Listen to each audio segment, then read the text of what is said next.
Je ne lis pas trop de young adulte habituellement, mais je lis pas mal de thrillers, et alors là, je vais vous parler d'un thriller young adulte.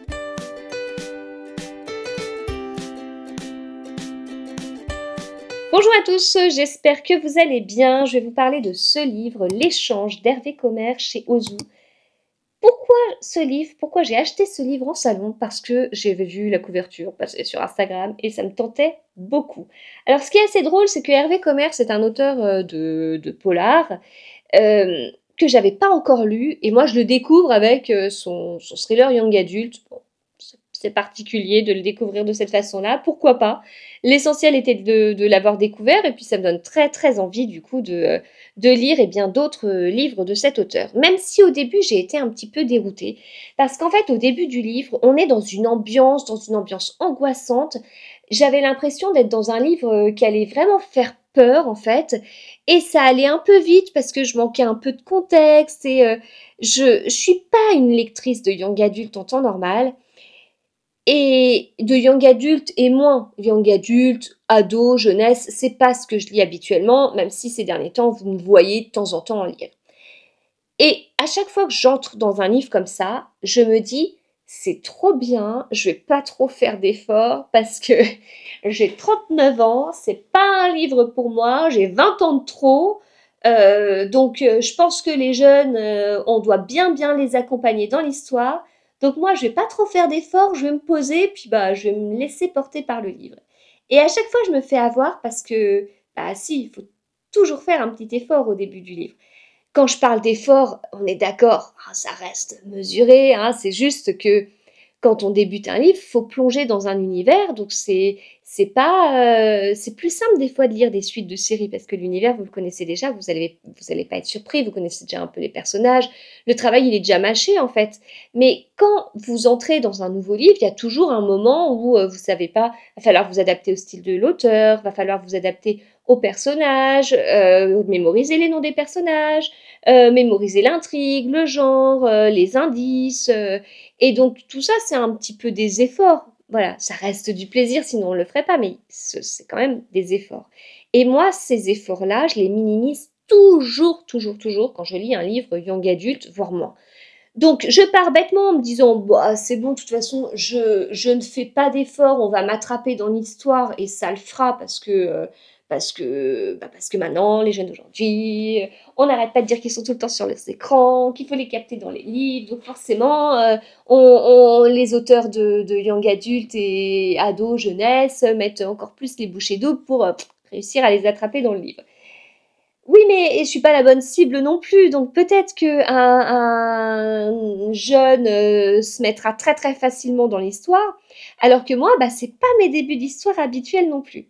Donc je me fais toujours avoir, toujours avoir. Faut que j'arrête, c'est débile, c'est des préjugés, c'est nul, c'est tout ce qu'on veut. Donc là, le début, bah, j'y suis allée, puis je me suis dit, bah, c'est bizarre, ça fait un peu peur, mais je comprends pas pourquoi on en arrive là, c'est quoi l'histoire Ouais, mais c'était un début de livre accrocheur, en fait. Et je pense vraiment, enfin, quand je vois ce que lit mon fils, alors il est encore trop jeune pour lire ça, il a 11 ans, mais quand je vois ce que lit mon fils, je pense vraiment que ce style de début de livre, ça lui plairait trop. Ça lui plairait vraiment trop. Et donc, le début qui paraissait comme ça, on sait pas trop, ça fait peur ni rien, ben en fait, laisse ensuite la place à une histoire. Et dans cette histoire, on va suivre plusieurs jeunes, mais notamment Stéphanie. Stéphanie, elle a 18 ans. Elle aime pas son prénom, on l'apprend très vite. Et elle habite dans un petit village et tout, et elle s'ennuie. Voilà. Donc ils sont plusieurs à être nés la même année et à se suivre. Alors ils s'entendent bien, hein, c'est un groupe de copains, mais ils se suivent comme ça chaque année. Et à 18 ans, coincée dans son petit village, elle s'ennuie. Et ils sont régulièrement consultés par le maire pour donner leurs avis, pour faire des suggestions. Et là, bah, elle a une idée qu'elle trouve vraiment fantastique. Alors, elle la trouvera pas fantastique tout au long du livre, hein, mais vraiment, elle se dit, bah, si on échangeait nos maisons, en fait, on fait un tirage au sort, etc. Donc, vous imaginez un village avec je sais plus combien il y a d'habitants, 138 foyers. c'est pas 138 habitants, il y a 138 foyers, 138 maisons. Et donc voilà, eh ben, écoutez, trop fun quoi, on va vivre pendant 2 semaines. J'ai en tête 2 semaines, quand je regarde la couverture, je sais pas, la quatrième de couverture, c'est pas précisé. Bon, en tout cas, ils échangent leur maison. Donc bah, quand on a 18 ans, c'est super drôle quoi. Enfin, en plus, ça va permettre d'entrer aussi chez les gens, d'en savoir un petit peu plus. Mais bon, pour Stéphanie, on s'ennuie tellement à cet endroit qu'il n'y a pas de secret là-bas. Donc, imaginez, donc là vous lisez ce livre, on s'imagine à 18 ans, on se revoit et on se dit oui, c'est vrai que ça aurait pu être très drôle. Puis ensuite, je remets mes neurones de 39 ans et je me dis mais mon Dieu, quelle horreur. Quelle horreur. Est-ce que vous aimeriez échanger votre maison avec quelqu'un d'autre que vous appréciez ou pas hein. Enfin, je veux dire, c'est le hasard hein, qui fait le tirage au sort. Enfin, c'est le hasard hein, qui fait que vous allez atterrir dans telle ou telle maison. Hein.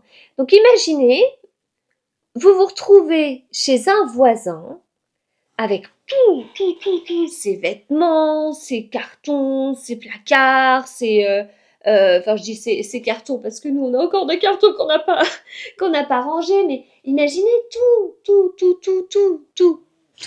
Les bijoux, les trucs, les machins, enfin, vous avez tout. Donc déjà, il faut faire confiance à ce qu'on vous pique rien, puis il faut faire confiance à ce qu'on fouille pas dans vos affaires.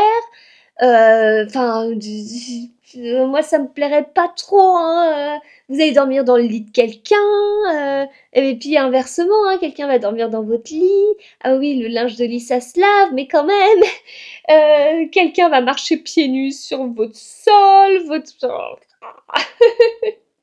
Et c'est surtout, ça dépend qui, mais quand on n'apprécie pas forcément tous nos voisins, enfin, on n'a pas tous choisi de vivre dans ce village-là, là en l'occurrence.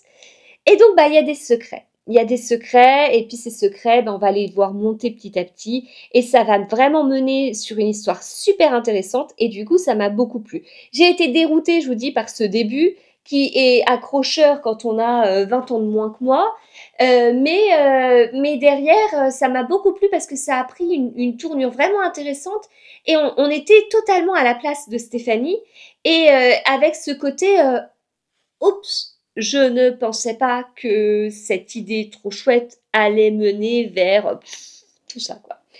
Voilà. Donc on va avoir peur pour les personnages, on va se rendre compte, enfin, parce que en fait, il va y avoir une histoire qui va émerger de tout ça, et derrière, bah, Stéphanie et sa bande de copains vont vouloir en savoir plus aussi, et voilà, on va avoir ouais, une petite enquête, un petit côté aventure aussi, et c'était très chouette. Et donc moi, ça m'a tellement plu que j'ai vraiment envie de lire les autres livres de l'auteur.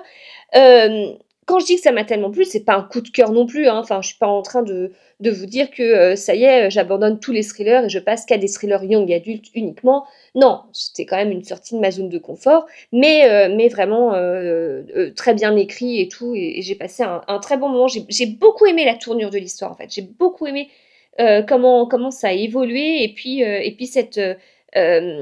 cette psychologie des personnages, notamment de Stéphanie, qui est super bien travaillée, j'ai trouvé, et où on la comprend, quoi. Enfin, elle est là, elle se dit je m'ennuie, bon, elle pond une idée comme on pourrait en pondre à son âge, avec la moitié des conséquences en tête, et puis derrière, bah, c'était...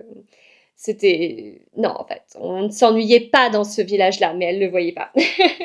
Voilà, c'était donc l'échange de Hervé Comer.